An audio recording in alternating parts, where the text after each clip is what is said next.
Hello friends, பயிர்க்கடன் குறித்து ஒரு முக்கியமான அறிவிப்பை வெளியிட்டிருக்காங்க. இதனால் விவசாயிகள் மிகுந்த உற்சாகம் அடைந்திருக்காங்க. அது என்ன அப்படிங்கிறத இந்த வீடியோவில் டீட்டெயில்டாக பார்க்கலாம். தமிழக அரசு விவசாயிகளின் நலனுக்காக பல்வேறு முயற்சிகளை எடுத்துகிட்டு வர்றாங்க. அதில் ஒன்று, எப்போதுமே பயிர்க்கடன் அப்படிங்கிறது விவசாயிகளுக்கு தொடர்ந்து வழங்கப்பட்டு தான் வருகிறது.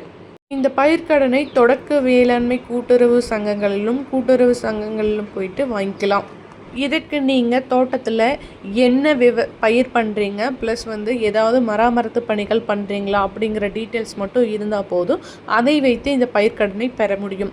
அது பார்த்திங்கன்னா அப்ளை பண்ண அன்னைக்கே பெற முடியும்னு சொல்லியிருக்காங்க. இதுக்கான டாக்குமெண்ட்ஸும் ரொம்ப கம்மியாக தான். உங்களோட பட்டா சிட்டா, உங்களோட லேண்ட் டாக்குமெண்ட்ஸ் ஏதாவது, ப்ளஸ் உங்களோட Aadhaar card, ration card xerox மட்டும் இருந்தால் போதும். இதை வச்சே நீங்கள் அப்ளை பண்ண முடியும். இதில் முக்கியமாக பார்த்தீங்கன்னா சிபில் ஸ்கோர் இருந்தால் மட்டும் அதிகமாக இருந்தால் தான் பயிர்க்கடன் கிடைக்கும் அப்படிங்கிற மாதிரி சொல்லிட்டு இருந்த நிலையில் அது தற்போது வாபஸ் பெறப்பட்டு பழைய நடைமுறையை தொடரும் அப்படின்னு சொல்லியிருக்காங்க.